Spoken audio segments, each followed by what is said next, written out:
Good morning, everyone. My name is Rachel Kitonyo Divotsu, and I'm the Regional Manager Africa for the McCabe Center for Law and Cancer. Welcome to today's session of the Africa Tobacco Control Talks. And our topic today is celebrating the African women defending the continent from gender-targeted tobacco industry manipulation. I'll be your co-moderator today alongside my colleague Viviane Diata. And the purpose of today's webinar is to help commemorate the Day of the African Woman.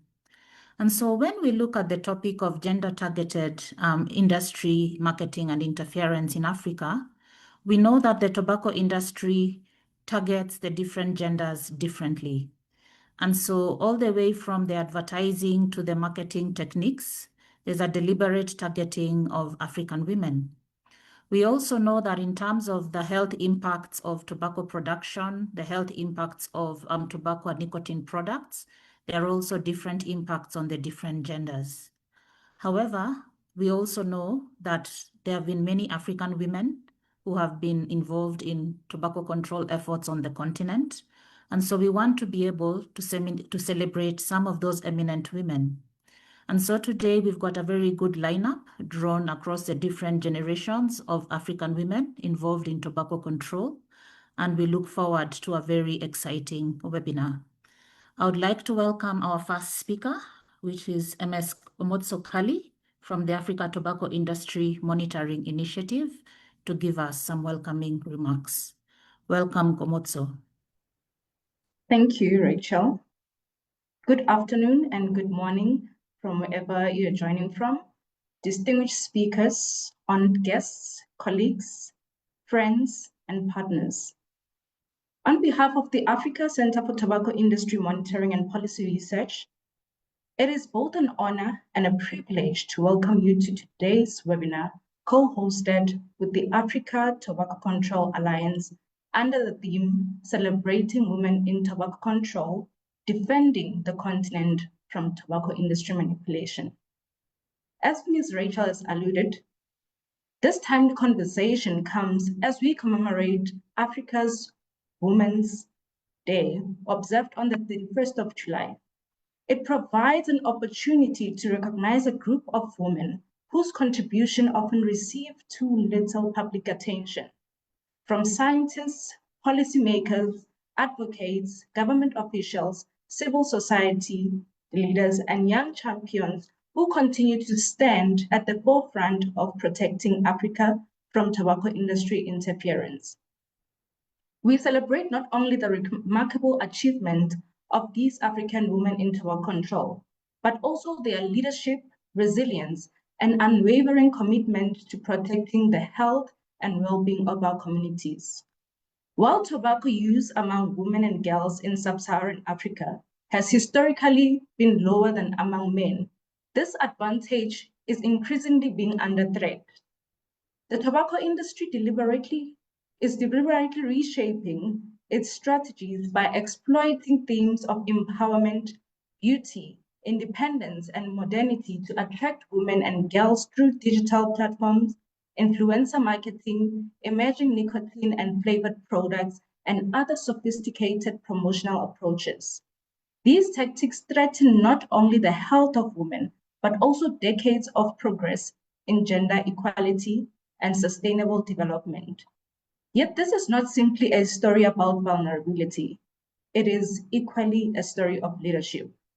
Today, we gather to honor the women who are leading groundbreaking research, shaping public policy, mobilizing communities, mentoring the next generation of advocates, strengthening institutions, and exposing tobacco industry interference. Their leadership is helping countries implement the WHO Framework Convention on Tobacco Control and to safeguard public health from commercial interests. This important event, co-hosted with ADCA and ATIM, is part of our shared commitment to strengthen evidence-based tobacco control and build institutional capacity, support effective monitoring of tobacco industry interference, and create platforms that recognize and amplify African leadership.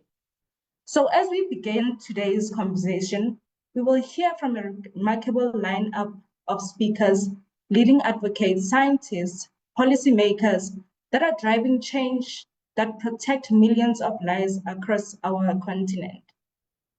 Our distinguished panel of leaders include Ms. Bintu Kamara Bitey, Prof. Catherine Egbe, Dr. Judith Segnon, Ms. Winnie Olwal, Ms. Bettina Adziwa, Advocate Patricia Lambert, with special remarks from Dr. Gloria Gonese, the Executive Secretary of ADCA.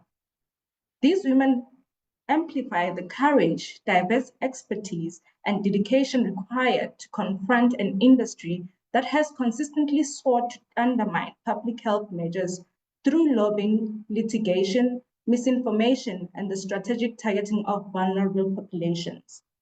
So as we engage in today's discussion, I encourage each of us not to only listen, but also reflect on how we can strengthen partnerships, mentor emerging leaders, and collectively resist tobacco industry interference in all its forms. This session is being conducted in English and French to ensure broad participation across our continent.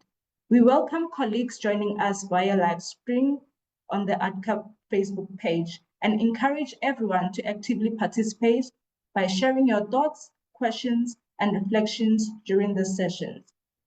Finally, to every woman that is joining us today, whether you're a seasoned advocate or just beginning your journey in tobacco control, your voice matters, your work matters, and today we celebrate you. Thank you once again for joining us, and I wish you all an engaging, inspiring, and productive webinar. Thank you.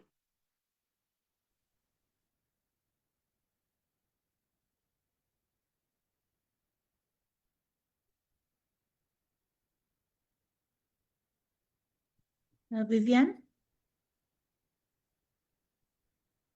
Oui, bonjour. Ok, merci beaucoup, merci. Thank you. I would like to thank everyone, and I would like to welcome all these lineup, these great women, all the panelists, and all the participants. I would like to thank Caleb for inviting me for this webinar on tobacco use.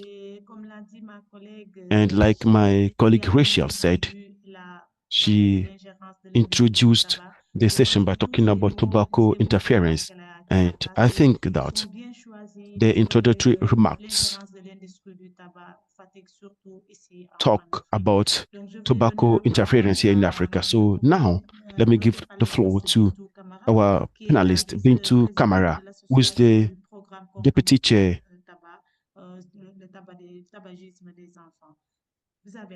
of CTFK. You have the floor. Merci Viviane, merci beaucoup à tout le monde. Thank you, Viviane. I would like to thank everyone. I would like to thank all the participants and good afternoon to all you. So let me switch into English. My name is Bintu and I am with the Campaign for Tobacco-Free Kids. I want to thank ATIM and ADCA for having me as part of this very powerful convening. It's an honor to open this conversation. It's one that sits at the intersection of two forces that is defining the future of public health in Africa.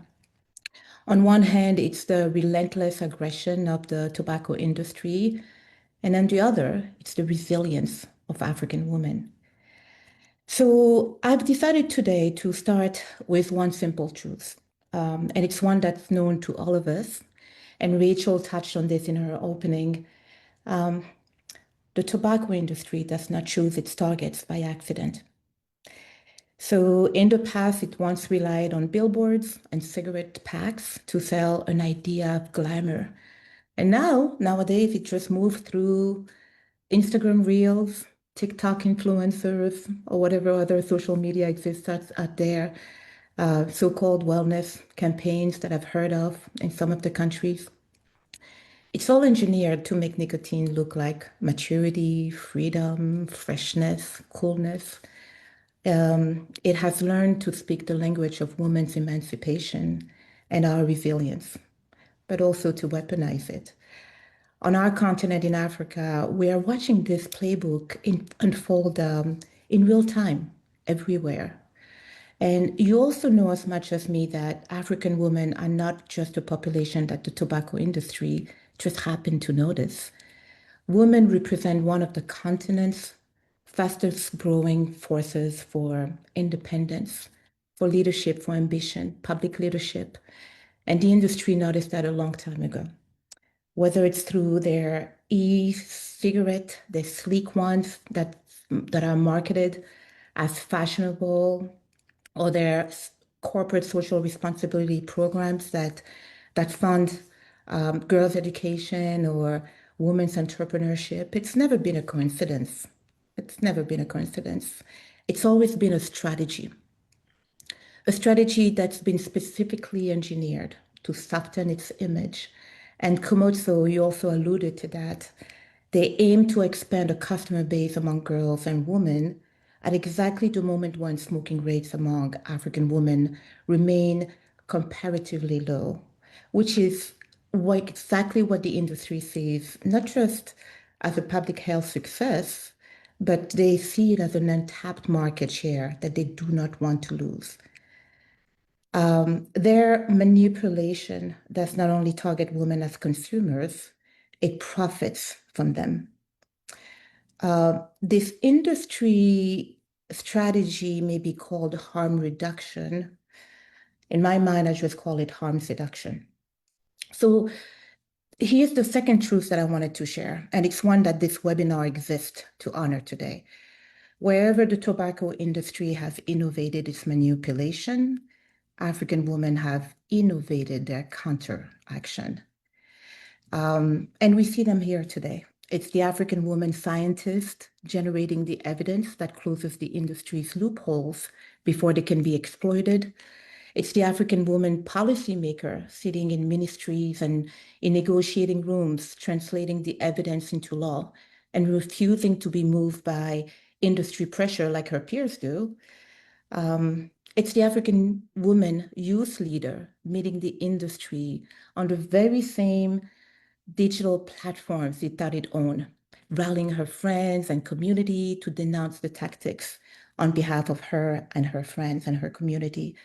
And it's the African woman human rights lawyer and social justice advocate that negotiated her heart out during the FCTC making process and trained thousands of legal experts around the world to help protect its implementation.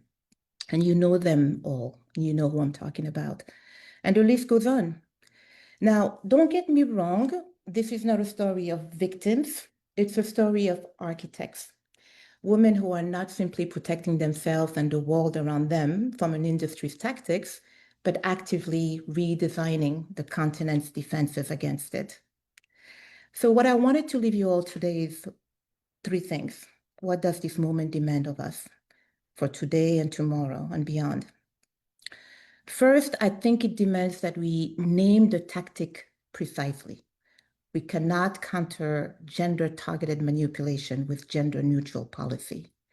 Every regulation, every mass media campaign, every enforcement mechanism must be built with a clear understanding of how the industry is exploiting gender norms. Secondly, it demands backing. And I don't mean just financial resources backing, which is a real huge deal and a real need, but human networking, public and political backing to keep the pace with a shrewd and ever-changing industry when it intensifies its pressure. And finally, it demands solidarity across generations, across borders. The industry operates continentally and globally. A response must be at least as coordinated as them. And that's why ATIM and ATCA exist precisely because there's no single country and there's no single advocate that can outmaneuver this industry alone. We are one in this. So in the sessions that follow today, you will hear from African women who embody each part of this response, from the evidence to the policy, to the youth mobilization, to institutional strengths. So the good news is that the story does not end with the industry's tactics, thank goodness. It continues with the women who refuse to let those tactics define the future, our future. So I encourage you to listen not only for the individual insight from each speaker here today on this panel, but for the pattern connecting them. This is a continental movement of women who have turned the industry's own targeting back into a source of collective power. You'll hear their perspective, and you will see that it reminds us that lasting progress depends not only on exceptional individuals like them, but on systems that enable more women to lead. And that's a big fact. That's a real truth. And that's why I welcome this platform today, and I hope it continues. So to the tobacco industry, I will say this plainly. You have mistaken African women for an opportunity, and you will find instead that you have awakened a defense army. And to the women on this call today, either those speaking, those simply here to listen and to learn, and those already carrying or wanting to carry the torch of truth, just like those women today talking to us, whether you are called Heron or Catherine or Patricia, Elvina, Cecilia, or Given, even Rachel, Victoire, Vanelli, and many other names we all know around us. We celebrate you all. I think I've spoken enough, so now I hand the conversation over to the wonderful speakers who will unpack in detail exactly how the defense is built, day by day, country by country, expertise by expertise, and generation by generation. Thank you, Rachel. I give the floor back to you. Thank you, Bintu, for those remarks.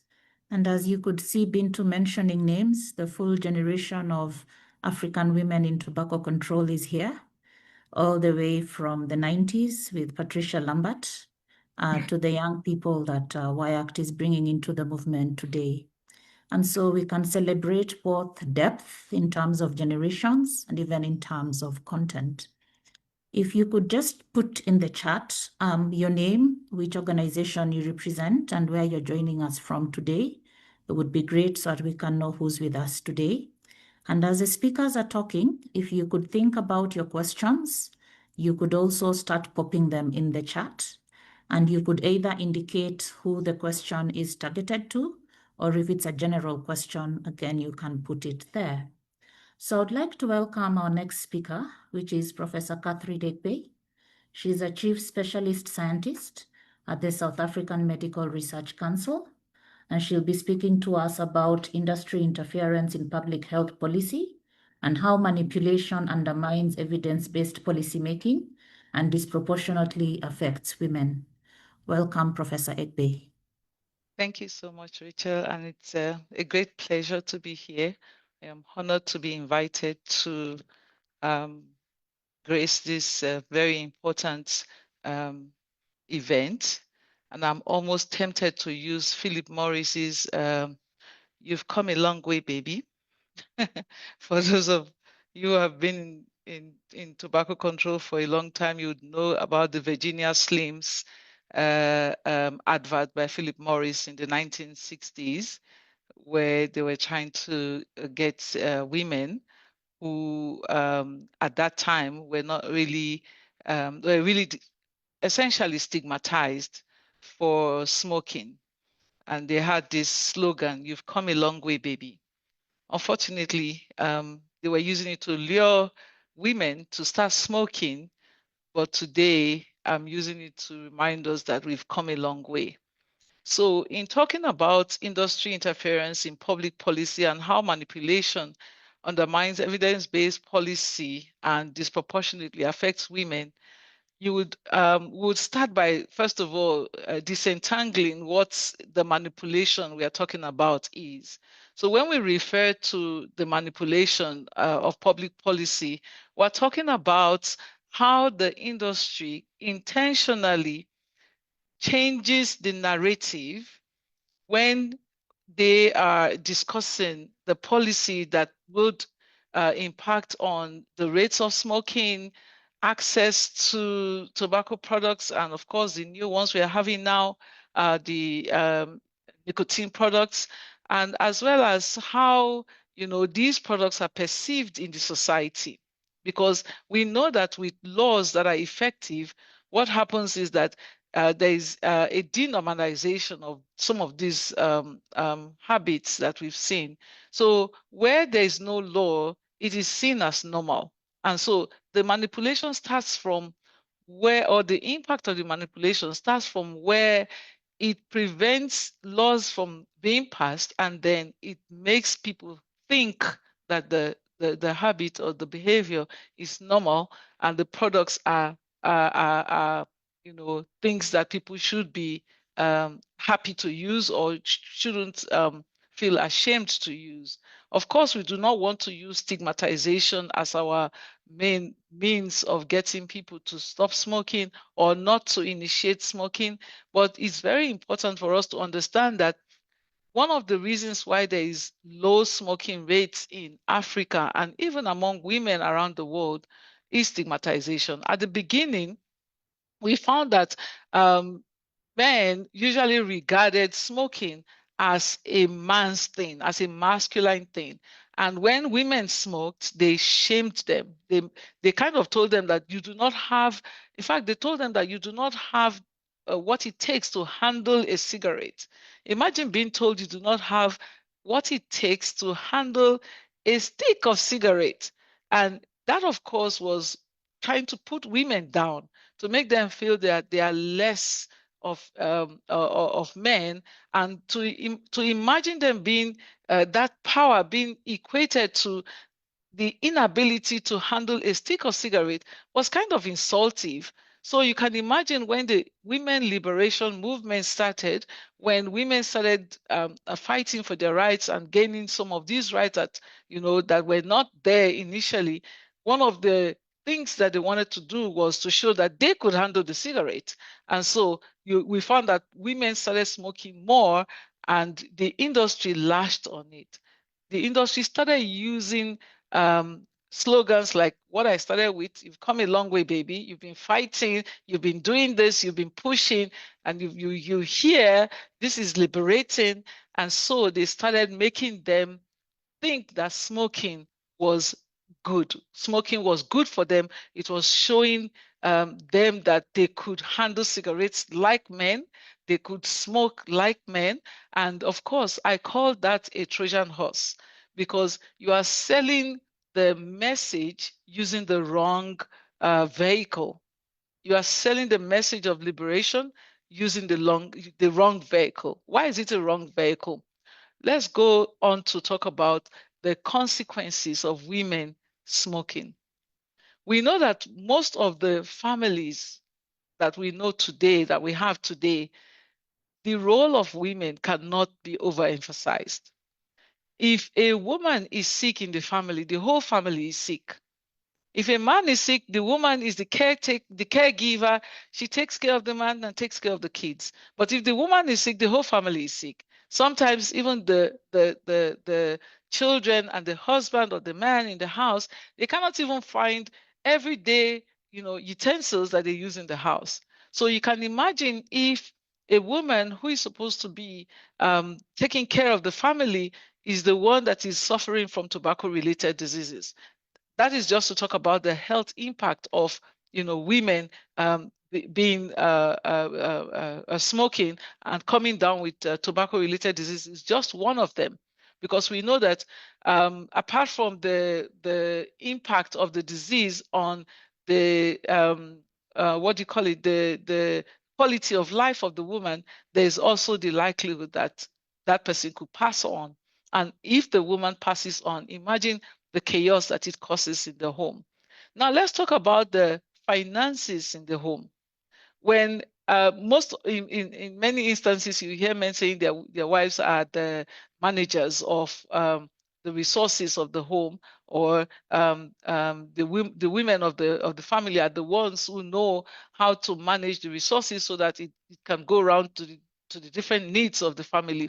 So imagine that the woman has to prioritize the feeding of an addiction to nicotine over and above education of the child, feeding of the child, and the well-being, general health and well-being of the child. What happens is that you are seeing you're going to get a chaos. You're going to have like an opportunity cost where some other things would suffer.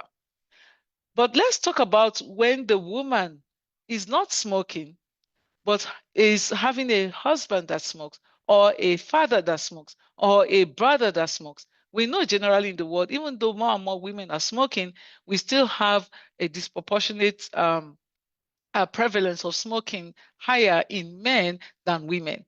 And instead of us to celebrate that, what the industry does is to celebrate that as a potential for marketing, as a marketing gap that they could fill, just like they do with youth.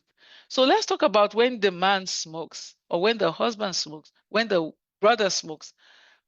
What do you find the woman doing? Being the recipient of secondhand smoke. And so around the world, it is known that more women are exposed to secondhand smoke than men. And of course, if we go back to the relationship between exposure to secondhand smoke and tobacco-related diseases, it means that more women will be suffering as a result of being exposed to secondhand smoke. We know that the statistics show that about 1.3 million of those who die from tobacco-related diseases around the world are those exposed to secondhand smoke. And I am saying that that number, the vast majority of those people are women who do not smoke, but are exposed to secondhand smoke because of the men around them. It may not be their husband, it may be their brother, it may be their uncle, it may be their nephews, and so on. And so let's talk about the manipulation that occurs that the industry does by trying to make sure that policies that protect vulnerable populations, which women are categorized under, are not passed. So we know that these manipulations, they occur through multiple channels, and they've been well documented. Ms. Homoso Kali, Ms. Bintu, they've mentioned some of them. We see that they used, of course, political lobbying, which I believe it's even more prevalent now than ever before. And I have mentioned in some of my discussions with colleagues that the industry has now become a politician. And for me, that is the most devastating reality that we are facing today. It's one thing to be fighting political lobbyists. It's another to fight politicians or policymakers. Because if the policymaker himself or herself is a tobacco industry loyalist or a tobacco industry stooge, then who are you going to fight? How are you going to fight that person? Because who calls the shots about that person being in that political seat? So we are fighting a more, I don't know, vicious battle with regards to policy interference today, more than ever before. Because as I have noticed, and I'm saying this, I haven't put together any formal research. I'm saying this based on my observations here, being a key player in the discussions on the tobacco control bill in South Africa, and reading what is happening in other parts of the world. I see, especially in the US as well, seeing that the tobacco industry has now taken the seat at the political table. They have now become very vicious, like Brenda just mentioned. They have become very, very, very vicious. And I'm not sure I have the solution in this presentation about what we should do, but I would propose some way forward towards the end. The other way they do that is to create front groups. And unfortunately, sometimes they use women to even create the front groups. Have we heard of the traders? In South Africa, we have the small traders, the spaza shops owners. And what you find is that most of the time is women who are leading these groups. So they are using women to get more women to smoke, to get more women to see cigarettes and other products that they make as normal, when women bear the brunt of the consequences of these of using these products. Another one is where they use corporate social responsibilities. Now we know that many of our NGOs are also manned by women, and many of these NGOs also champion the causes that are dear to the heart of women, or that are actually directly related to women. For example, gender-based violence, which we know that women are disproportionately affected. They champion women empowerment.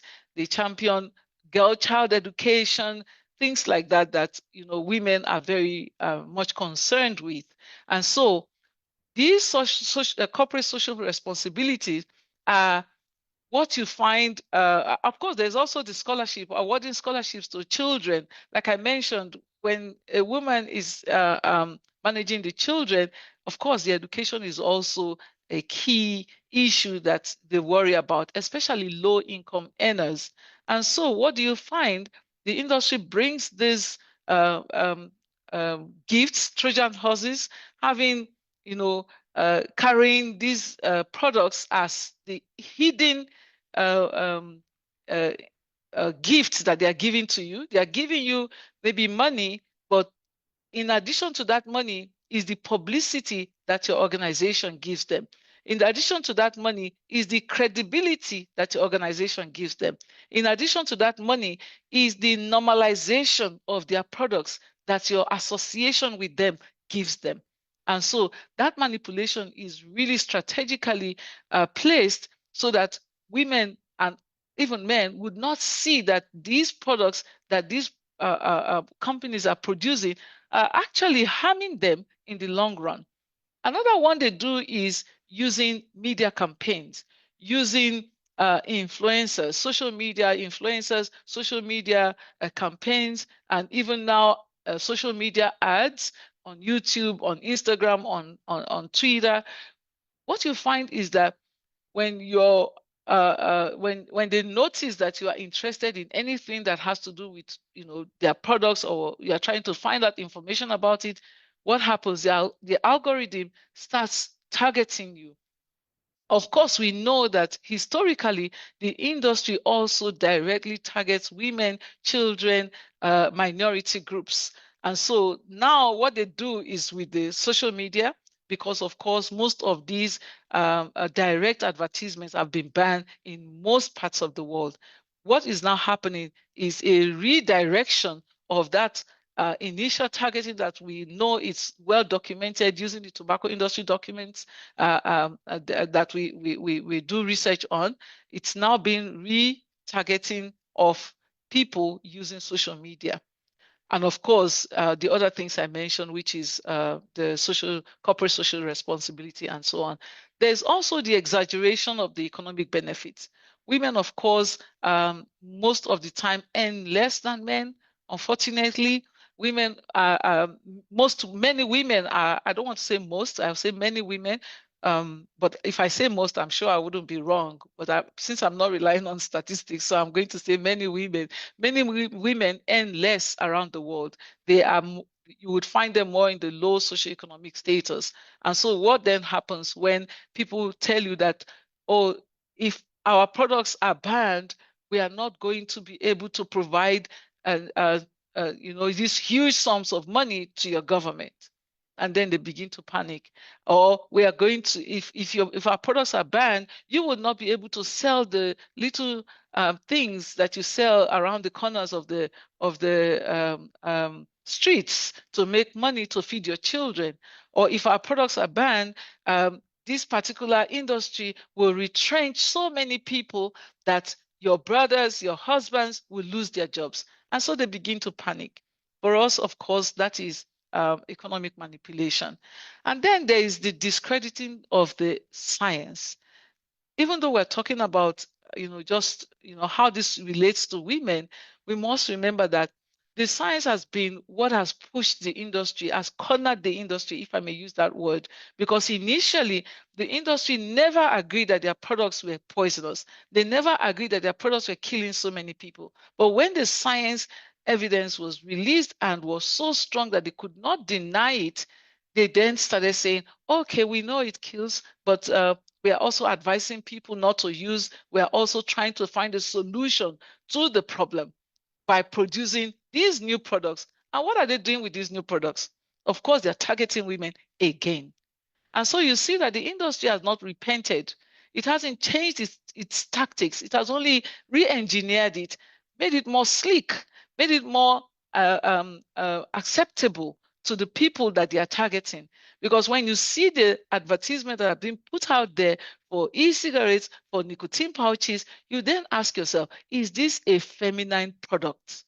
Because you see a lot of young girls being used. You see a lot of young girls being, projected as, the brand ambassadors. The question is, are these feminine products? So we should ask, we should keep asking ourselves that question whenever we see any of the advertisement or the targeted messaging that the industry puts out there. And if the answer is no, the question is, why use these women? Why make it feel that when young girls use these products, then they feel liberated, then they feel, they feel a sense of belonging to their, peers. So as much as possible, we need to educate our young girls about these products so that when they see the advertisement, they do not attribute what they're seeing in the advertisement to their daily lives, because of course we know that is the deception that the industry is selling. The other thing I would say is the protection of tobacco policies from the vested interest of the tobacco industry. We know that many women are in the forefront.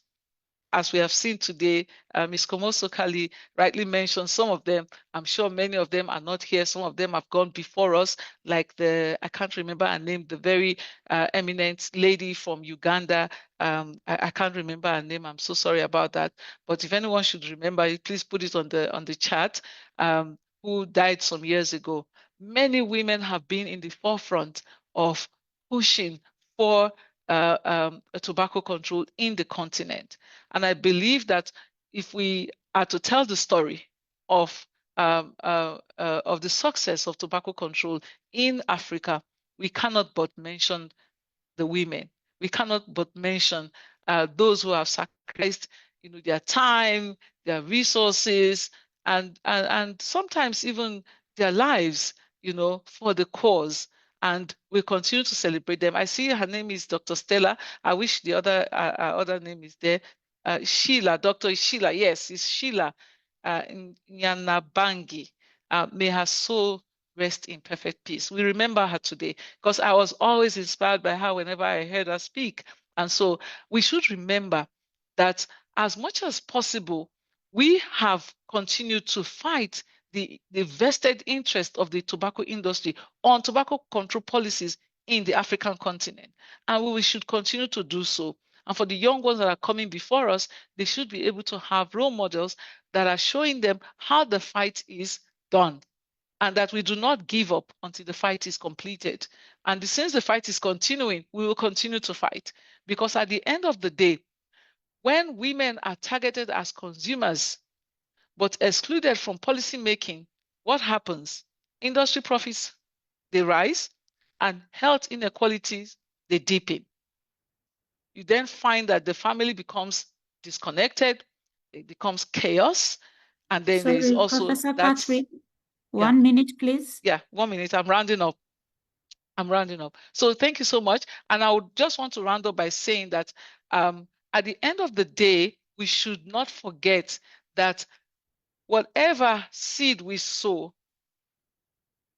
has to grow. And when it grows, what would it grow into?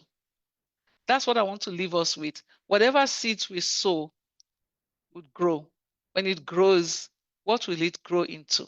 Is it going to grow into a strong policy, a strong advocacy, a strong family, a strong society where everyone understands that tobacco affects every single one of us, including our unborn children? Thank you so much.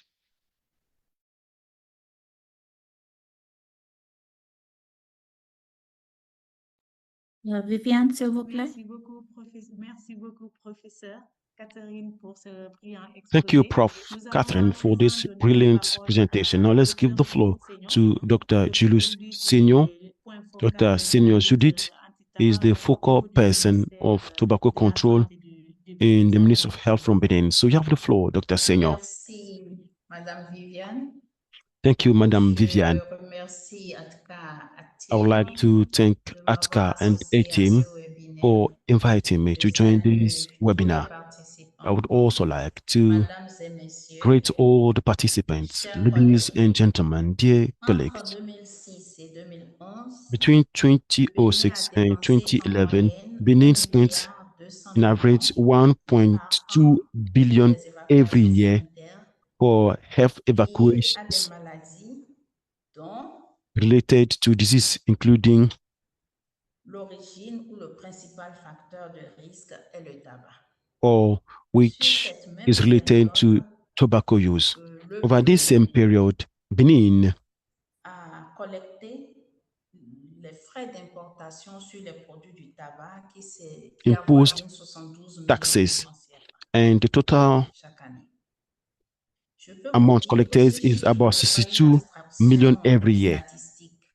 Ce sont des familles, des patients These et des are budgets de santé families, qui craquent patients, sous le and poids d'une health industrie budgets qui, elle, ne that are being paye used, jamais la facture and the qu'elle industry is nous never laisse. paying for the bill.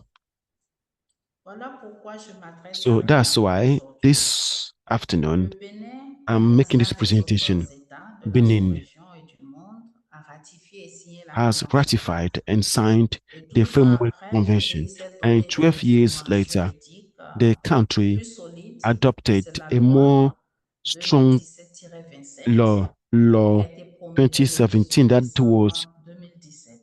Elle promulgated in comprend entre autres 2017. l'interdiction It de fumer includes dans les the locaux à usage interdiction collectif, of smoking l'interdiction in de la confined spaces. publicité globale, de la Global promotion, marketing parrainage is des being produits du forbidden, tabac, and also l'interdiction promotion de of vente aux tobacco mineurs products, et de no commercialisation sale to des produits du minors, tabac and aux abords des établissements sale of hospitaliers et scolaires surtout. of tobacco À products l'échelle in the nationale, vicinity la of prévalence du hospitals and tabagisme se schools. situe autour de Tobacco 6%, prevalence is around avec un 6%, écart net entre les with sexes. Donc, a c'est clear pour gap dire que la between genders. prévalence du tabac It means that est tobacco plus élevée chez prevalence les hommes que chez is les femmes. higher in Un men than jeune in sur women. quatre au Bénin est A young régulièrement one exposé out à of la four fumée du tabac. youth is exposed Donc, to ce sont ces tobacco chiffres que la loi smoke. So that's 2017-27 est why censée faire reculer. the law 27 is adopted or has Un been point passed. mérite d'être So souligné. Un we need to highlight one or two point que things. beaucoup ignorent. There is Notre something loi that we interdit don't know. explicitement aux Our law représentants des forbids collectivités publiques toute collusion avec l'industrie du collusion tabac with de tobacco nature à industry nuire à la politique de santé. that could Nous undermine avons, health policies. depuis 2017, Since alors, notre propre 2017, version we nationale have de our own l'article national version 5.7 of Article de la Convention. 5.3 of the Framework Celle-ci Convention, oblige les États which partis à obligates protéger leur state politique de parties to santé protect publique their de public health l'ingérence policies de from l'influence commerciale de the l'industrie du tabac. commercial influence of Beaucoup y voient tobacco un industry. article parmi les 47 articles For many, de la loi, mais this moi, is j'y one vois notre article ligne de out front. of the 47. But for Donc, me, pourquoi this is our une remédiation frontline sur les article. femmes, So why spécifiquement dans ce are we talking combat? about women Parce in que this fight? l'industrie du tabac Because cible les tobacco femmes industry is depuis targeting un women siècle avec une for over constance 1 century. qui devrait nous alerter. And Donc, je this peux vous should be dire for que us dans a les call années for 1920 action. déjà, So right les from cigarettiers 1920, vendaient leurs produits comme the coupes-feu aux femmes, big tobacco were femmes selling occidentales surtout. cigarettes to Aujourd'hui, la Western même women. industrie And today, investit sur the les same réseaux tobacco sociaux industry où is les femmes investing sont in majoritaires, social avec le media même where we see discours women with the la same cigarette comme outil d'émancipation, discuss cigarettes as d'autonomie, an de emancipation modernité. tool of En empowerment, 2021, of modernity. British In American Tobacco a mis 1 milliard de 2021, livres BAT sterling dans la invested 1 promotion de ces billion nouveaux pounds produits in the sur promotion of the new TikTok, products on tout en TikTok, sachant que cette knowing that plateforme this est platform beaucoup femmes. is mainly used Nous by développons women. 60% So des TikTok, utilisateurs sont des we femmes. have 60% of users Le of TikTok comble, are women. c'est que cette industrie s'approprie jusqu'au Tobacco vocabulaire de industry l'émancipation féminine is pour using vendre des women produits qui tuent 2 millions emancipation de to femmes sell chaque année product dans le that monde. kills 2.5 million women Chaque every 8 mars, pendant que le every monde M- March 8th, célèbre while le the droit world de la is femme, celebrating women's certains rights. fabricants de tabac publient Some des campagnes qui tobacco se companies présentent comme des organize alliés campaigns de cette and cause. they present themselves as C'est allies of une this inversion cause. complète des valeurs. This Et is il y a un taking second upside effet down these invisible, values. mais And tout there aussi is réel. also one Le aspect which is not visible, tabagisme which is pousse vers la pauvreté des ménages tobacco déjà use fragiles. leads Cette to poverty pauvreté in alimente fragile surtout les households. violences And this also brings domestiques about dont les domestic femmes restent les violence, premières and women victimes. are victims of On ne parle domestic donc violence. pas seulement de fumeuses de tabac So we're not talking dans about le tout un smoking tissu tobacco, familial. but we are talking C'est about the social précisément là fabric. que les décideuses This is en where position d'autorité decision ont une makers légitimité qu'aucun argumentaire marketing ne peut leur contester. have the right Ici au to Bénin, pass laws. ce In Benin rôle here, n'est pas hypothétique. this role Quand is la not loi hypothetical. When the law 2017-27 est adoptée à 2017-27 was l'unanimité à passed l'Assemblée nationale, unanimously at c'est une the National compétence Assembly, femme it battante, was Amazone a comme on les appelle female au Bénin, a female qui était alors la parliamentarian présidente de la that commission was de the l'éducation, de president la of culture et de the l'emploi, Education and qui a Culture and porté le Employment texte Committee devant les that députés. brought or that presented Et des femmes leaders this dont bill je ne peux before pas the other m'extraire parliament. ont And we have documenté sur le terrain women l'avancée in que leadership représentaient have ces lois documented pour la also the dénormalisation progress du tabac made dans notre by pays adopting or by et passing dans this law toute la for the sous-région aussi. denormalization of tobacco La products in our country plateforme des and across the organisations de region. la société civile The engagées platform dans la of lutte anti-tabac CSOs avait in aussi à tobacco sa control tête une femme amazone was led by qui an a porté Amazon ce woman. texte pendant des années avant que ça n'arrive au Parlement.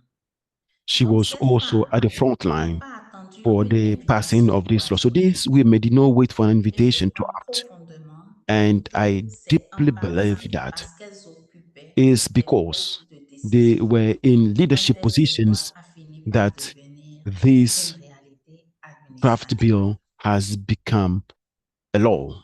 Mais soyons honnêtes sur ce But que let's nous be affrontons. honest on L'ingérence what we de have. l'industrie du tabac ne se Tobacco présente industry jamais comme une interference menace. is never Elle se considered présente comme as un a threat, partenaire économique, but un as an economic employeur, partner, parfois même an comme un employer, and sponsor sometimes d'initiatives as a sociales. sponsor of social Au initiatives. Bénin et dans la In sous-région, Benin le and across lobbying de l'industrie du the tabac region, auprès tobacco industry des autres lobbying membres de la CEDEAO to other a members of contribué à ECOWAS geler has plusieurs contributed projets de to taxation freeze des produits du tabac.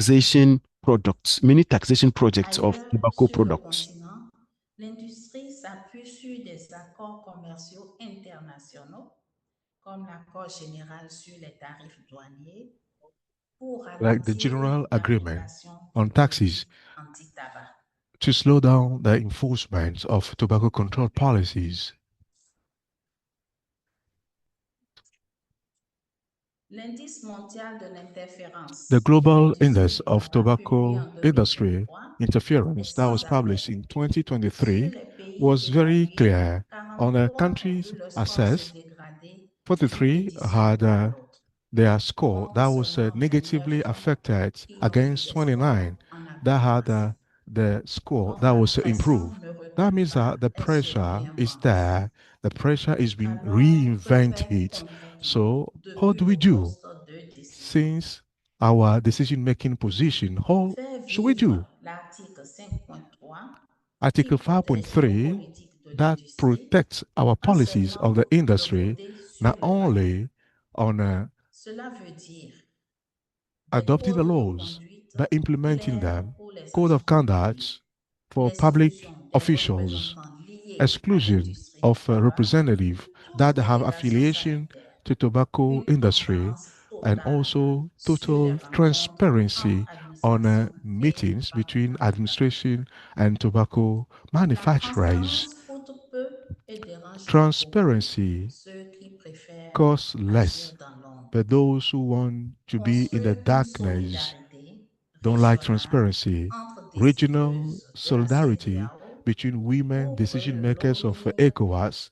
qui for vise lobbying that un aimed pays isolé se at heurte à un front a commun country plutôt qu'à des which is résistances isolated. We fragmentées. should come together to support Et this country, surtout, and ne particularly, jamais laisser l'industrie we should parler au nom never des femmes allow the qu'elle industry to speak remplace. on behalf of the Le women tabac ne like they are connaît pas doing de it trêve. now. Il Tobacco s'adapte, il se has reformule, il no change de discours à chaque génération. way of stopping activities. Face They à change cela, their notre way of réponse doit engaging. être And aussi for that, tenace our que engagement la must sienne est also catholique. be adamant, just like they are also adamant on their Alors, sides. So je then, ne suis pas ici I'm devant not here vous today hein, with you pour vous dire que ce combat est to facile. Je tell you suis that ici it is surtout easy. parce No, I'm que here particularly j'ai vu because I have dans mon travail seen, quotidien as part of my ce work, qu'il coûte day de ne in, pas mener ce day combat. out, the cost Et not parce to que je engage crois que les in this femmes tobacco y control. occupent And I aujourd'hui believe des that postes today de décision women dans are now mon pays, having dans ma decision région, making plus position que in my quiconque country, in my ont la region. force et la So we are légitimité powerful. de gagner We ce have combat. also the Voilà sur decision ces making quelques power mots to que j'ai win over the vécu tobacco ma industry. So I'll communication. close my Merci. presentation. Thank you so much. Thank you, Dr. Senyo. Before we continue, I would like us to watch a short video on some of the things that African women are doing in tobacco control. And if you don't see yourself in that video, it doesn't mean you're not doing something. We appreciate everything that all the women in Africa are doing. Caleb, on with the video.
you so much for that video, Caleb.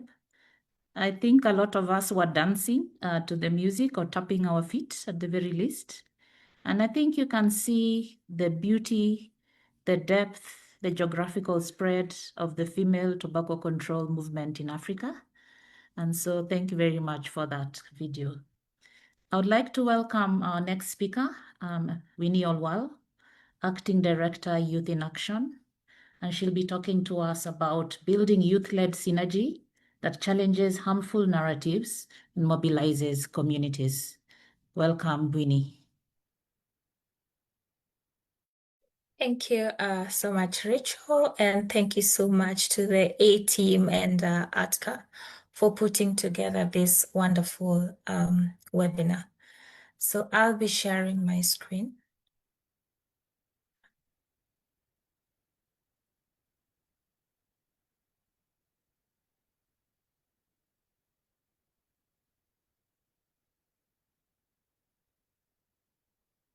I hope you can see it, and I'll start with the question as I load the slides on presenter mode.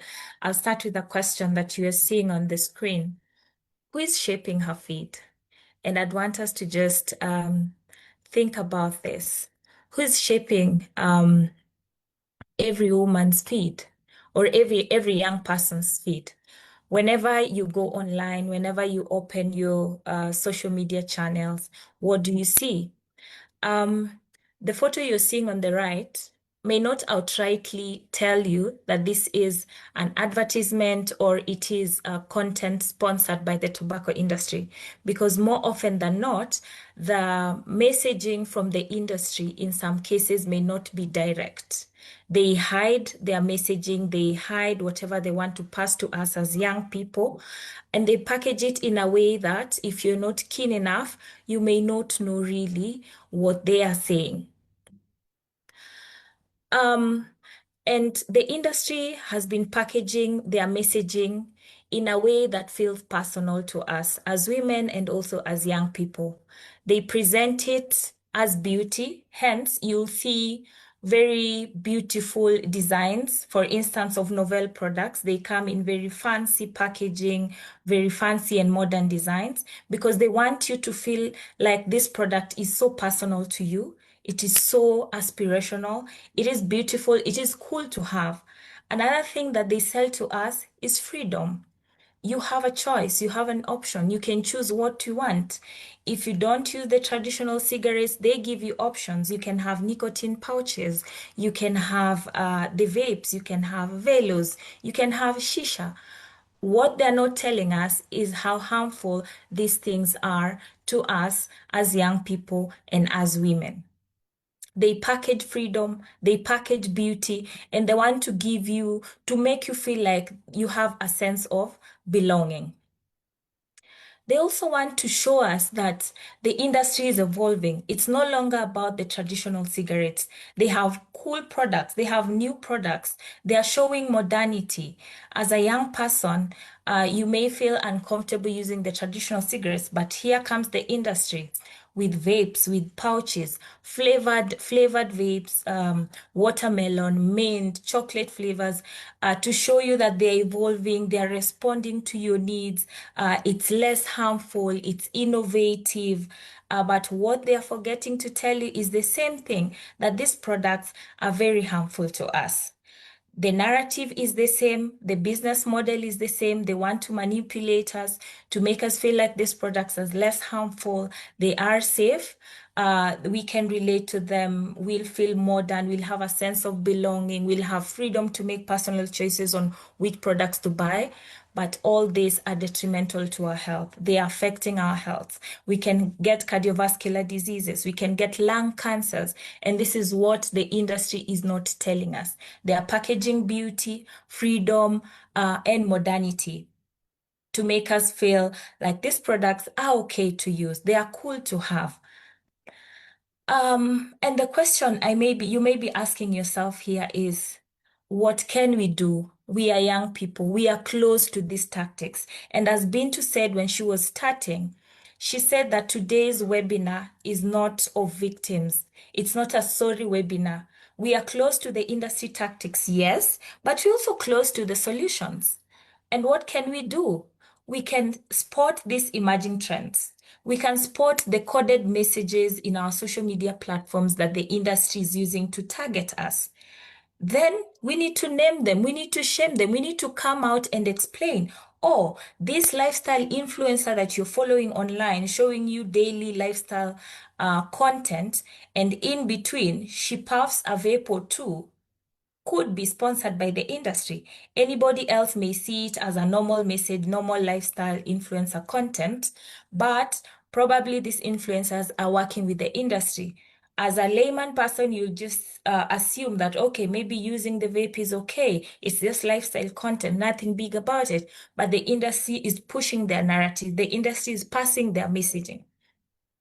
We also need to organize ourselves as young people, as young women. Let's mobilize our peers. Let's move them from awareness. Having known that these products are harmful, then what? What should they do as young people? We need to come together, form coalitions in order to take action. Other than seeing this is what the industry is doing, are our peers aware that there's a coded messaging in this content that the industry is pushing out there? And what should we need to do? Let's have the desire to shift from awareness, to shift from beneficiaries of advocacy to actually co-designing strategies of tobacco control as young women in Africa. And we can do this in 4 ways. And I like the set of speakers that Atka and A-Team chose today. We have a mix of researchers, the likes of Dr. Catherine Egbe. We have seasoned leaders, Rachel. We have been to, most of us who've been in this space, sisters that we all of us who are young into this space look up to. We can do this in 4 ways. Let's have research, because we cannot do advocacy if our advocacy is not backed by evidence, by data. What are these harmful components in nicotine pouches? What is the addictive component, and how can it affect our bodies? How many young people, how many young women are dying from the use of novel products? How many people are getting popcorn disease from using vapes? So we need that research, we need that data in order to back up our advocacy. So the team of researchers then gives us the confidence as peers, as local leaders, as the community to go out and now advocate with this knowledge, with these wonderful researches and evidence that we have. We can then mobilize action. We can do organizing. And there's also power in storytelling. There's power in the media highlighting positive stories of change, stories of young people, stories of youth who are actively mobilizing and organizing for tobacco control, who are changing the narrative. And once this is happening, because we will be having a shakeup from different cohorts, we are having researchers generating evidence, we are having communities taking actions, different local leaders, we are having the media spotlighting stories of change in tobacco control, and this will help us move towards shifting policy. What policy gaps do we have in our countries on tobacco control, and what can we do to address these policy gaps using the evidence that we have from the researchers? Because now this makes it look like a concerted effort. Everybody is playing their role, and our goal is one. Evidence will reveal what's happening, stories will connect, and communities will organize, and lastly, we'll have policy to protect all of us. Because once we have a policy, then everyone is mandated to report to the FCTC convention that's at country level, and everyone is supposed to follow through what the policy says. Lastly, we have, I spoke about seeing, taking action, decoding the messaging, rephrasing, and mobilizing what we need to do. So I'll give an example of what we've been doing at WIACT with youth-led organizations across the continent. We do movement building, we mobilize coalitions, We train them on how to conduct effective tobacco control advocacy, how to do tobacco industry monitoring so that they know the different targets that the industry uses to target them as young people, as young women. And after knowing that, then what should they do? What action can they take as young people? Creating spaces for them to be in policy making spaces where they can voice their concerns. They can say, these products are targeting the young people. What should we do? We should be at the table to design strategies, to design solutions that will help us counter the industry's narrative. So we can use this cycle of spotting what the industry is doing, decoding their hidden messaging, reframing it, and mobilizing action. And it doesn't stop there. It's not a linear method, but it's a cycle. Once we mobilize, we don't stop there, because every day the industry is on innovating. Every day the industry comes up with something new. So if for instance, in Zambia right now, we are fighting for the bill to be passed. Once it's passed, we shouldn't stop there. We need now to move into implementation. What does this look like? On paper, the policy says this. When it comes to implementation, what roles do we have as young people, as different CSOs? And the cycle continues. Spot, decode, reframe, mobilize, and continue the cycle like that. Lastly, as I conclude, what should we do? I believe we have different people in this webinar. We have CSOs, we have probably funders, we have people who have interest in working in tobacco control. What should we do to young people? We should give young people more than a seat. Having a seat is not enough. Give me a seat, give me power. Fund me as a young person. Fund me as a youth-led organization. Fund us as women-led organizations. Young people may have the ideas and long-term organizing tactics, but that's just not enough. Let's fund their initiatives. Let's ensure that we are there to hold their hands. We have young people entering the space right now, young women entering the space right now. Let's hold their hands. Let's mentor them. Let's support them. Let's be open to them and share with them, this is the latest research. How can you use this to mobilize the different networks that you have of young people? And lastly, let's protect tobacco control, the policies, the different spaces that we have from industry interference.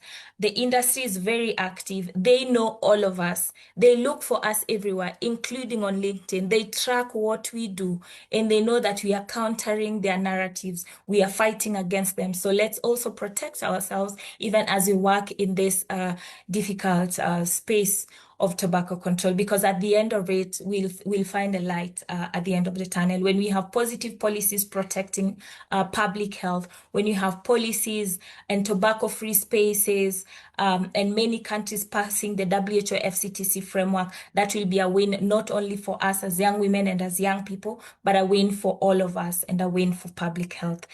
Lastly, I'll say when young people shape the narratives, communities move. We know the power we have as young women. When we shape the narratives, community moves and policy follows. Remember the image I shared of the different roles that we have, from researchers to community to storytelling and the media, and lastly to policies. So I'd like to close by saying, when young people shape the narrative, communities move and policy follows. Thank you very much.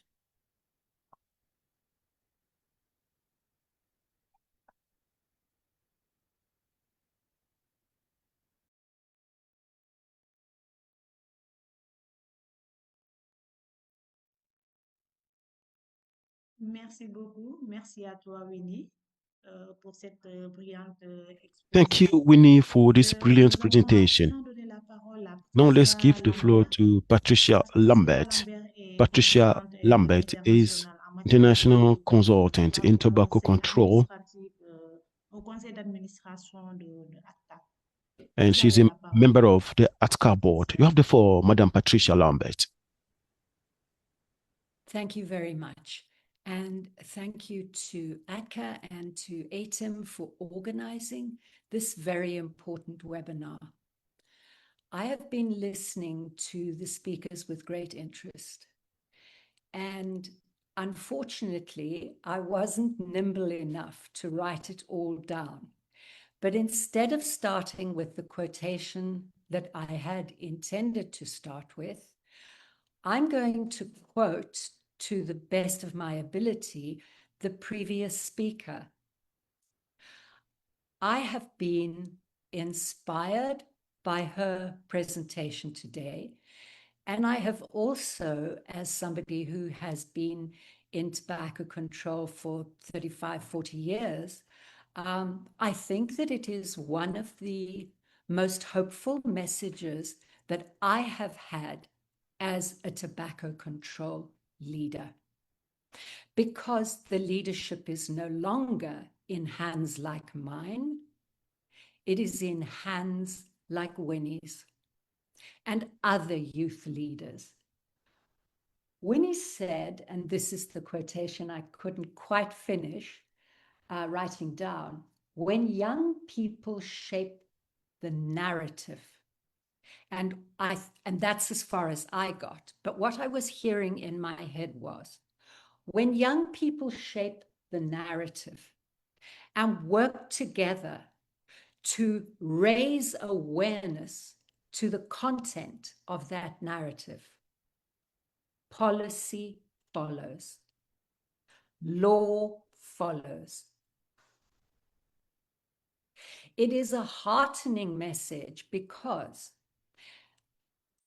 when the negotiations for the Framework Convention on Tobacco Control began, way back in, it was actually 98, 99, but official negotiations began in 2000. And the treaty was finally entered into force in 2005. While we were writing the treaty, and I worked with the African team on behalf of the South African government, while we were negotiating the treaty, we simply had no idea what the future held. No idea at all. In 2005, when the treaty had entered into force, in other words, it could be the guiding document, the guiding force for people to fight against tobacco and to fight against the tobacco industry. Smartphones were not yet in our hands. I find that a very sobering thought, because there we had been for 3 years negotiating our hearts out and trying to ensure that we raised the bar for tobacco control. And Africa played a key role in that. There are academic articles that have been written that say unequivocally that had it not been for Africa, all 40 African nations, speaking with one voice at the negotiations, the treaty would not be as strong as it eventually became. But the treaty focused on advertising billboards, on magazine advertising, on advertising with tobacco company caps at events, and going into a pub, and if you have this drink, you get a tobacco company diary with it. There were no end of ways of promoting tobacco use, and many of those have been alluded to by previous speakers. But we could never have imagined those negotiators, social media.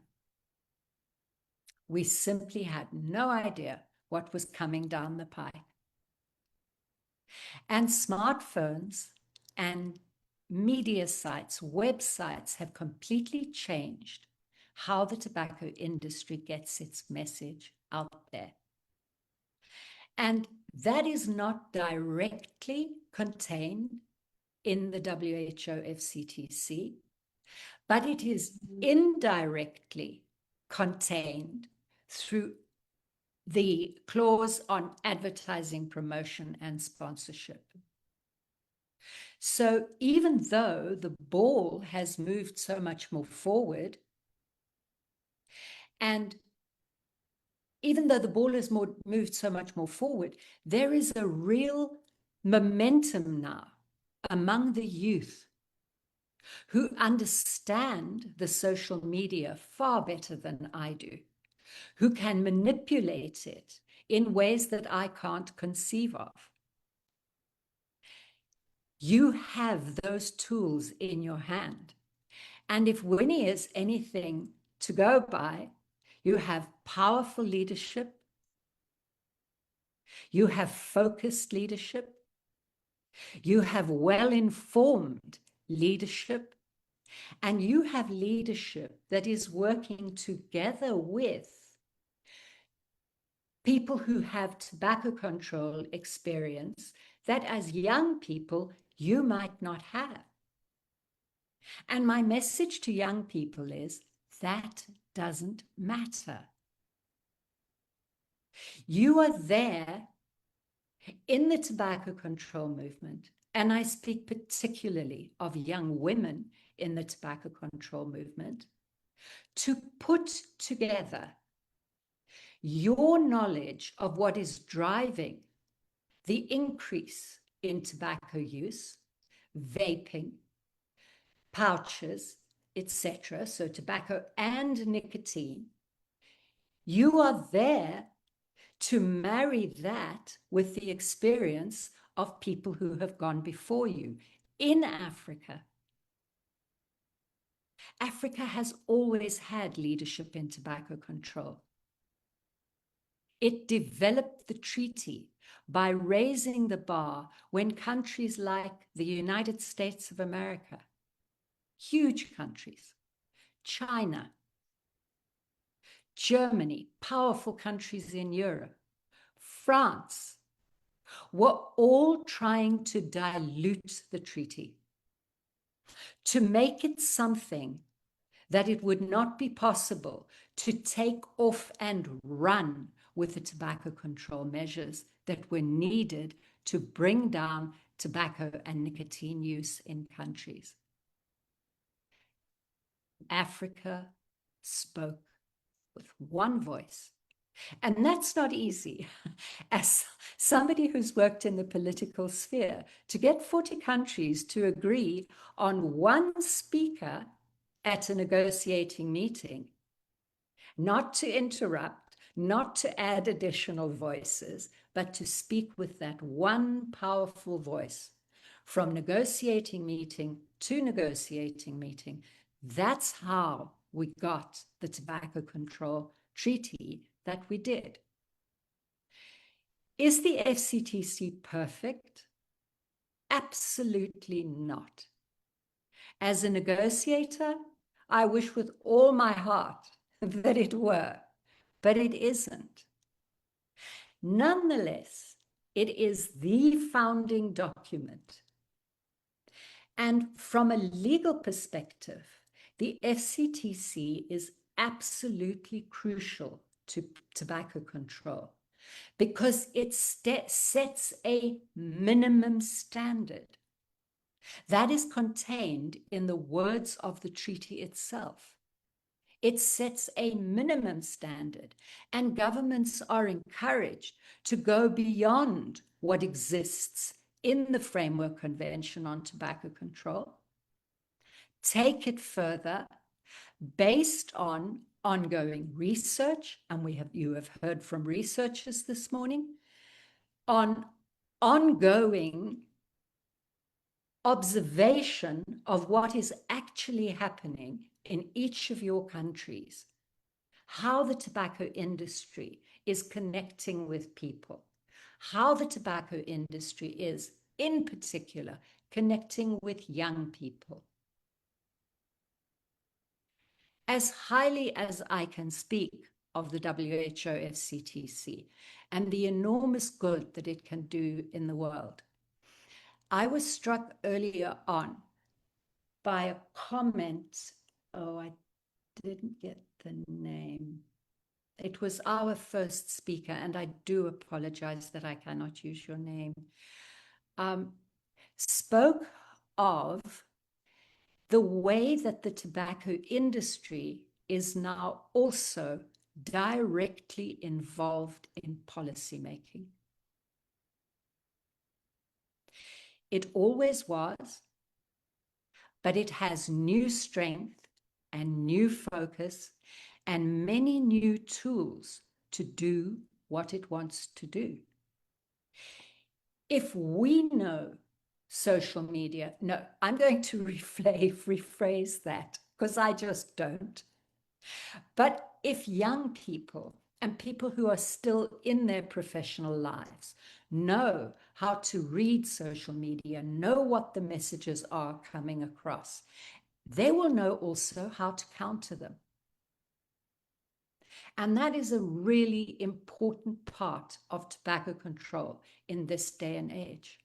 It is the sine qua non, to use a legal expression. Without that synergy between people who are working in tobacco control and our young people who are just starting their careers, or very, very importantly, or who are still at school. Our young people are hearing from the tobacco industry through their phones every single day.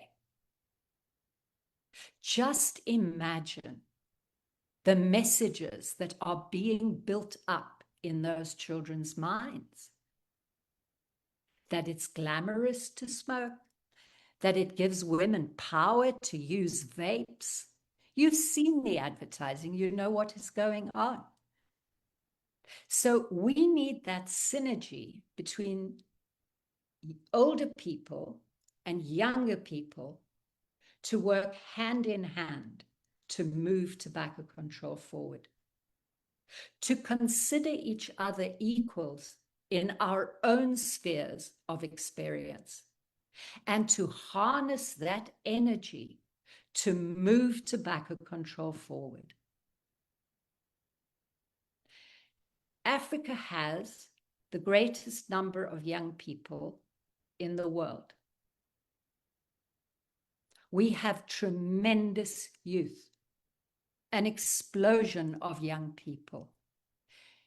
That will have powerful influences in our lives as individuals, in our countries, and in our region. Powerful influences. If we are unable to use those influences to get to our politicians, we are all but lost. Since 2000, when the negotiations for the treaty began, I have been involved at the very heart of tobacco control. I have seen how it grew from country to country.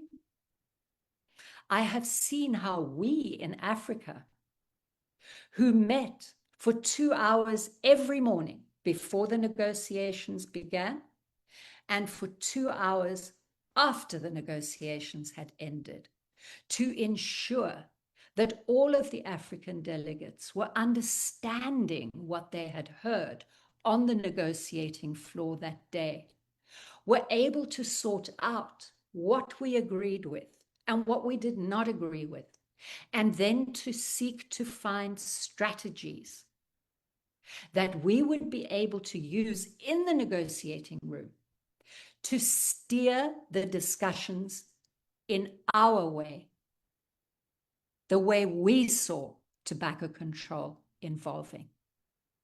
From that time onwards, I have been a flag bearer for the treaty. I have spoken in over 140 countries about tobacco control. I have spoken to young people. I have spoken to politicians. I have spoken to diplomats. My message has always been the same. Implement the treaty. And as the tobacco industry develops, use the clause in the treaty that what the treaty says is the minimum standard for tobacco control, the very minimum, the lowest standard, and that they should be working to raise the standard for tobacco control in their countries. It has been a long and fascinating journey for me. I'm now fully retired, and I still follow tobacco control because why would I not? This is a treaty that is growing its legs and walking every single day. Now, imagine my shock and my horror and my deep, deep disappointment at COP11 last year. The Conference of the Parties meetings are supposed, which happen every 2 years under the auspices of the Convention Secretariat. Those meetings, global meetings that cost the earth to run, those global meetings are attended by as many parties to the treaty as can come.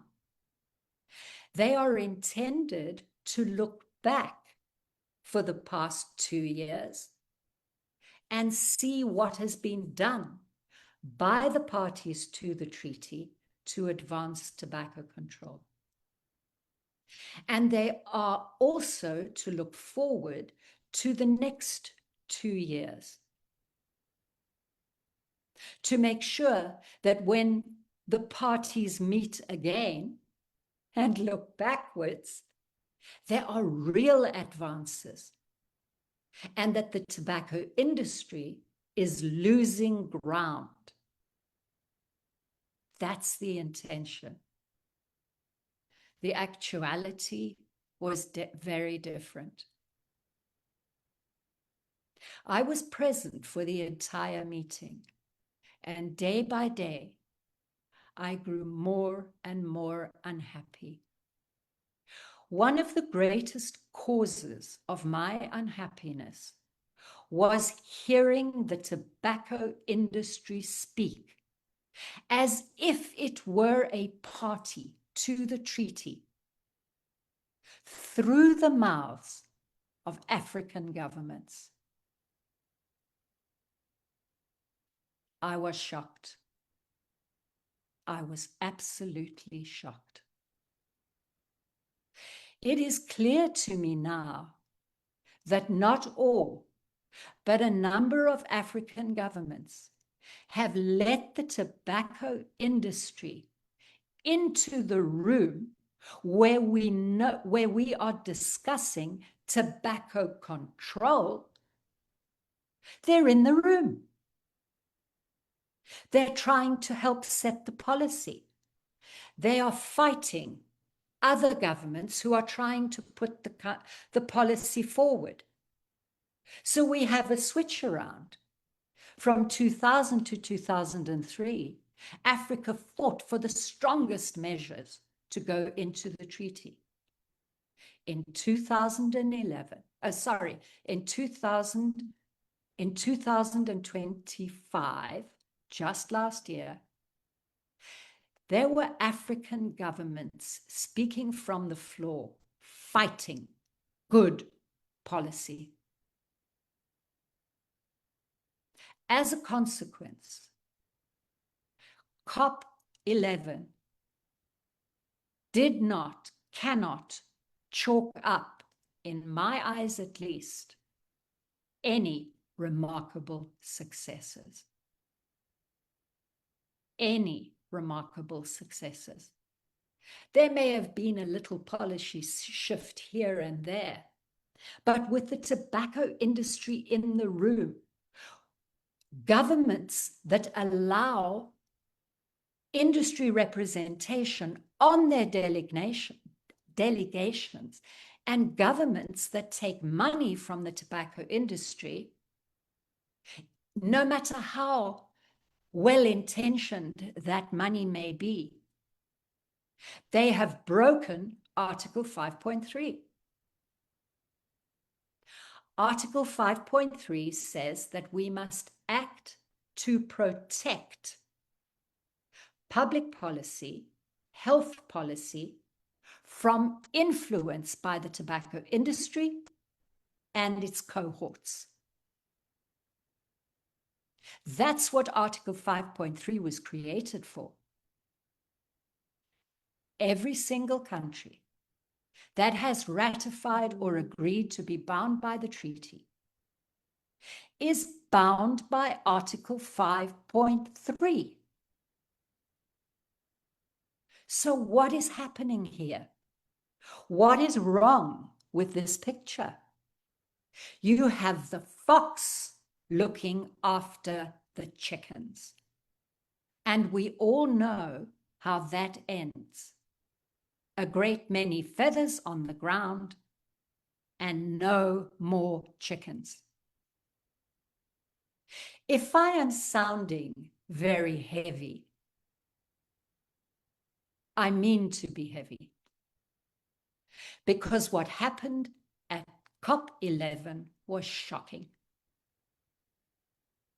The tobacco industry walked away victorious in one debate after the other, represented on government delegations from Africa.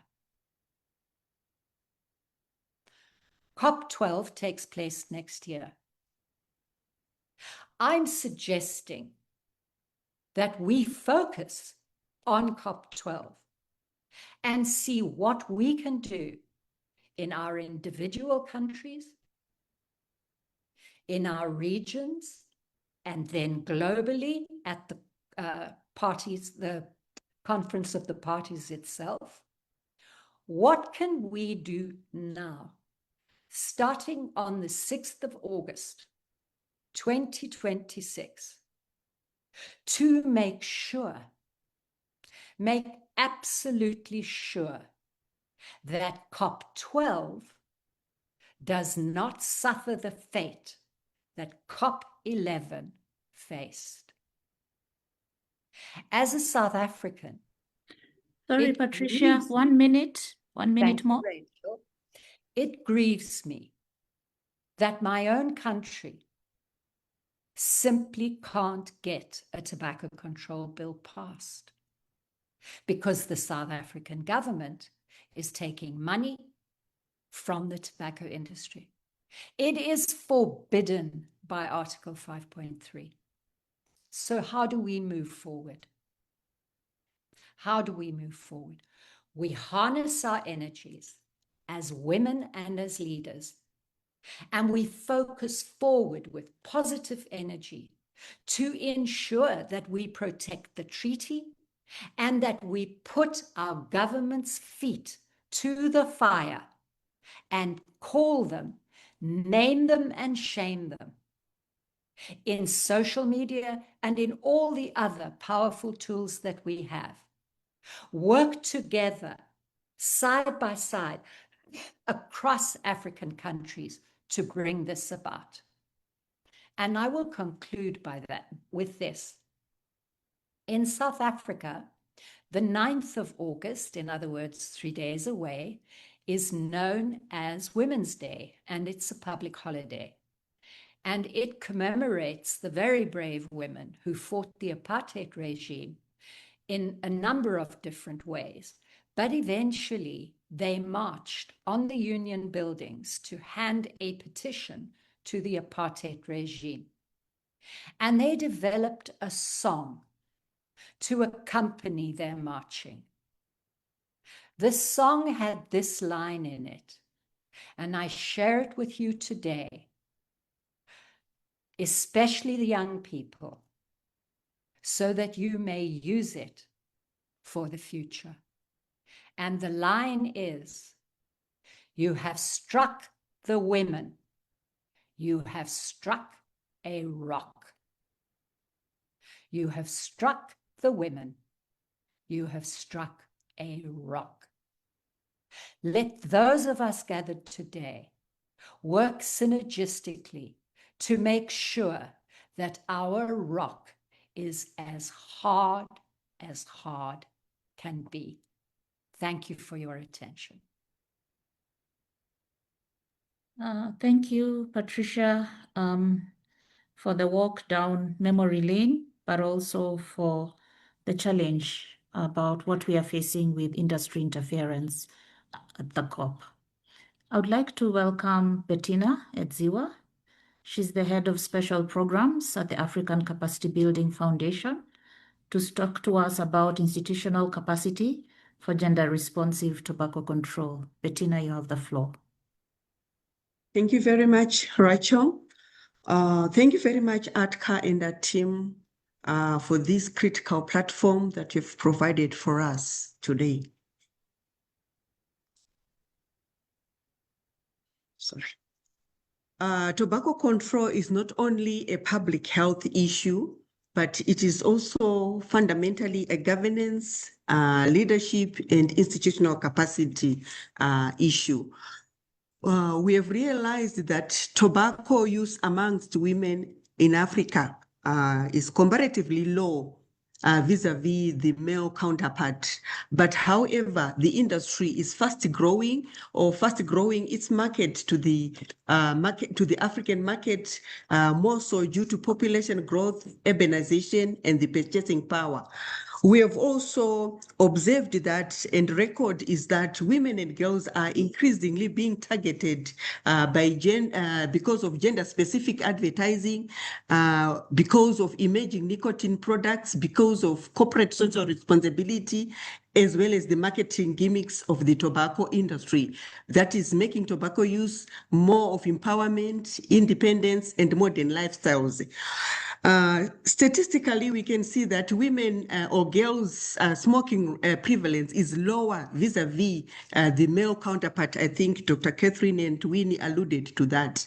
But we need to protect the women and girls through strong institutions, through capable leaders, and resilient systems, so that we are able to counteract the evolving tobacco industry strategies while sustaining tobacco control efforts over a long-term nature. How then can we build these institutions that protect the women, that protect the girl child? This now calls for us to be able to translate data to action. I think that is what Dr. Catherine also focused on. Develop and implement gender-responsive tobacco control policies and legislation. Monitor and counteract tobacco industry interference, including the implementation of the WHO FCTC Article 5.3. Patricia has just alluded to that effect as well. Investing in women's leadership. Women must not only benefit from the tobacco control programs, but they must also lead those programs, lead those investments. Then we need now developing women leaders within the government, within the civil society organizations, within the regional organizations. I really appreciated the video that Caleb just shared with us. I think it's alluding to that, flagging out the women in leadership roles in tobacco control. We need also to strengthen the mentorship, the coaching, succession planning, the youth in action, attested to that effect. We need to mentor the youth so that these are the future generations. We need also to continue creating opportunities for women to influence policy, to influence research, advocacy, and program implementation. And this is critical as we have strong women leaders. They strengthen policy effectiveness, they increase community trust, and ensure that tobacco control interventions reflect realities being faced by women and girls. Then, from an ACBF perspective, Africa Capacity Building Foundation being a premier institution, it is dedicated to capacity development and institutional strengthening so that organizations are able to deliver on their mandate. So our comparative advantage is not implementing sector-specific projects, but building the leadership, the governance systems, institutional capacity, partnerships, so that they are able to deliver on sustainable results. ACBF contributes to gender equality in tobacco control by strengthening institutions, developing their leadership, mainstreaming gender, and ensuring that from program design to implementation to governance, gender lens, gender equality are being addressed. So integrating, how then are we integrating gender and capacity development frameworks in the experience of ACBF? Gender should not be treated as an ad hoc on, but embedded across aspects of institutional development. That is, we need to integrate the gender considerations into institutional capacity assessments, providing gender institutional capacity for implementing partners. ACBF has been doing that for its implementing partners, supporting organizations to strengthen gender responsive governance and leadership, and also encouraging sex disaggregated data collection, because this is how we can monitor and track our intervention. How many girls are we reaching? How many youth are we reaching? So we need this kind of sex disaggregated data and reporting to better understand our interventions and impact on women and girls, and also promoting gender sensitive monitoring and evaluation and learning systems. This is very, very critical. So ACBF's institutional development experience through its comparative advantage have seen us strengthening leadership and governance. We will give you examples of where women leaders have done exceptionally well. The case of International Institute of Legislative Affairs has been supported by ACBF over the past 10 years. The CEO is a woman. We're just giving examples. In Mauritania, Amalus, we have seen the CEO being a woman. In Botswana, again, we have partners that are institutions that are being led by the women. More so, we have also realized that governance is a critical factor in the success of tobacco control. So the governance architecture of these civil society organizations are also mainly led by women. The case of Listab in Senegal, the case of Anconta in Burkina Faso, the case in IECT in Benin, the case of ATIM, University of Pretoria, even ILE, the top governance body, has women in them, the likes of Rachel and the like. So you can see that the oversight role, the governing body, the sustainability, the visioning process is being determined by women leaders. We need also to keep on promoting gender equity through capacity building interventions that I've just mentioned to ensure gender balance across our organizations. We are starting at organizational level where we are having the governance, where we are having the leadership, even the staffing of organizations. We need the gender lens to ensure that are we balanced in terms of our staff? Because once we are balanced in terms of our staff, we are also mainstreaming gender. When we now go to the implementation at a grassroots level, it's easier for us to recognize the girl child. It's easier for us to recognize the youth if we are really having interventions and strategies that reach to that target group. So we need increased representation of women in leadership, in technical positions. We need a more gender balanced staffing structures and enhanced institutional policies supporting inclusion and equity of gender. Within our partners, we have seen this happening with Nigeria, the institution that we are supporting in Nigeria, NTCA. We see a gender balanced institution. In Ethiopia, University of Pretoria, ATIM is very gender balanced. Again, RIPI is a number of women researchers, including ACBF as a living example, where the TC team again is more of gender balanced. So elevating women's voices globally is very, very important. I think this has been also witnessed during the last conference of parties, the 11th session, where we have seen ILE CEO being involved in technical discussions, in policy dialogues, demonstrating that investments in institutional leadership translate into global influence. So we need to invest in women leadership. So The lesson is clear. Sustainable change occurs when leadership is institutionalized and not dependent on individual champions. That is, we need to elevate this leadership to a higher level. Then what then are the structural investments required to protect women from tobacco industry? Protecting women and girls from tobacco industry interference requires sustained investments in institutions, in leadership, in systems at multiple levels. At policy and regulatory framework, that is national level, we need to ensure that we have gender responsive tobacco control policies and legislation that are aligned to the WHO Framework Convention on Tobacco Control. We need also to strengthen the implementation of the Article 5.3 to protect public health policies from tobacco industry interference, and also institutionalize gender consideration.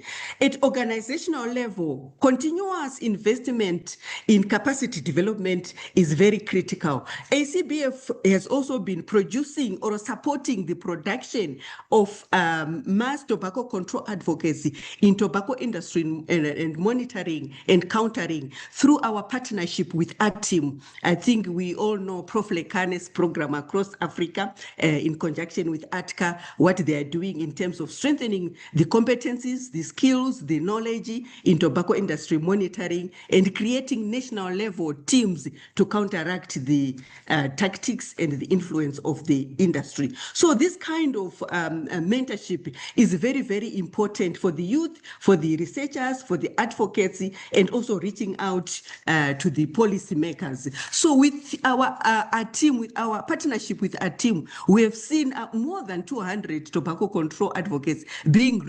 Of these 200 or more than 250%, about 90, more than 90 of them are women, and more so young adults. So this can show you that the programs at institutional level, we are trying by all means to ensure that women are reached, women are strengthened, and women are capacitated. Additionally, within our team support, we have seen masters in public health scholarships, and it's good to also realize that most of the beneficiaries of these scholarships are young women, alluding to what the Youth in Action has just presented on that. We need to continuously build the young or the youthful leaders in tobacco control. So it is very, very important for us to ensure that women are part of the puzzle in managing and implementing tobacco control. So in terms of closing from our support in institutions, in systems, protecting women, protecting girls from the tobacco industry influence requires more than strong legislation. It also requires strong institutions, capable leaders, and resilient systems. By investing in women's leadership and embedding gender into institutional capacity development, Africa can build sustainable tobacco control programs that protect the current as well as the future generations. At ACBF, we have seen that institutions are strengthened, women are empowered to lead organizations, become resilient. That is when we are promoting women as leaders, and tobacco control efforts become more sustainable. So our message is very simple: invest in women, strengthen institutions, build systems that endure. That is how Africa will safeguard future generations from the harms of tobacco use. Thank you very much. Over to you, Rachel. Thank you so much, Bettina, for very passionate and well laid out. Go ahead, Viviane. Merci beaucoup, Betty. Merci, Rachel. Thank you very much, Bettina. Bettina, you said something that we need to institutionalize women and we should elevate women's voice at the continental level. This is highly interesting. So now let's hear from Dr. Gloria Gomez. Dr. Gloria Gomez, she's the executive secretary of ATCA. Let's hear from Gloria Gomez now. Dr. Gloria, you have the floor now. Distinguished panelists, esteemed partners, dedicated advocates, colleagues joining us from across Africa and around the world. As we bring this inspirational session to a close, I feel an immense sense of gratitude. Today, we've done much more than host a webinar. We've borne witness to the extraordinary leadership and determination of women who are actively shaping the future of public health on our continent.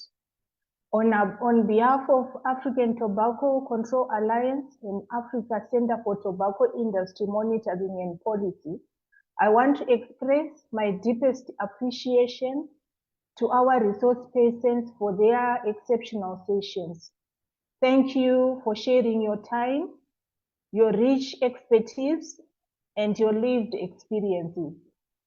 Your contributions today are a testimony of an incredible women talent driving our movement forward.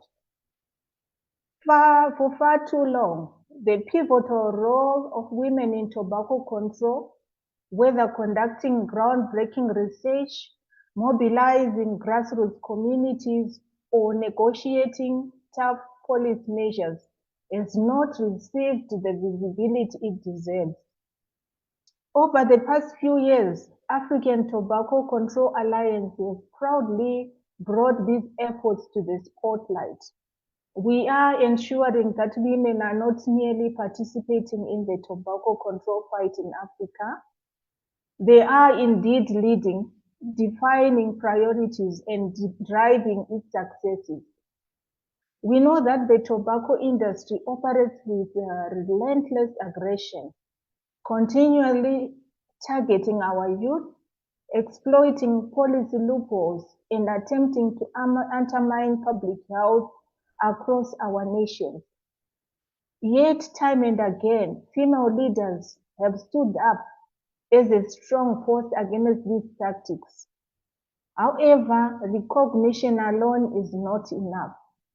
Celebrating women must not be a once-off event. It must be a sustained institutional commitment. At African Tobacco Control Alliance, we are fully dedicated to ensuring that women are not only present at decision-making tables, but that they are holding the anchor. We will continue building platforms, fostering mentorship for young women entering public health, and advocating for policies that protect vulnerable populations from tobacco industry exploitation. We will continue to push for the full implementation of the World Health Organization Framework Convention on Tobacco Control across every African state. To everyone who joined us today, our participants in the Zoom room, and those following our live stream on Facebook, I leave you with this challenge. Let today be a catalyst for renewed action, not just a moment of reflection. Take the energy, the solidarity, and the strategic insights from this session back to your organization, back to your advocate networks and your policymakers. Let us amplify each other's voices, defend policy wins, and push aggressively for stronger tobacco control laws in every corner of our continent. Together, united in purpose and powered by inclusive leadership, let us strive to secure a healthier, tobacco-free future for Africa. Thank you once again for your unwavering commitment and for being part of this vital celebration. I wish you all a wonderful remainder of the day. Thank you. Thank you, Dr. Gloria. Thank you to everyone who joined us today. Thank you to our wonderful panelists for sharing your experience, your passion, and your vision for tobacco control in Africa, not just for women, but for all of us. Thank you to ATCA and the team for putting this webinar together. To my wonderful co-moderator, Viviane, merci beaucoup. And keep your eyes open for the next webinar on this series. Have a good afternoon, a good evening, a good rest of your day. Thank you very much. Au revoir et merci à toi, Rachel.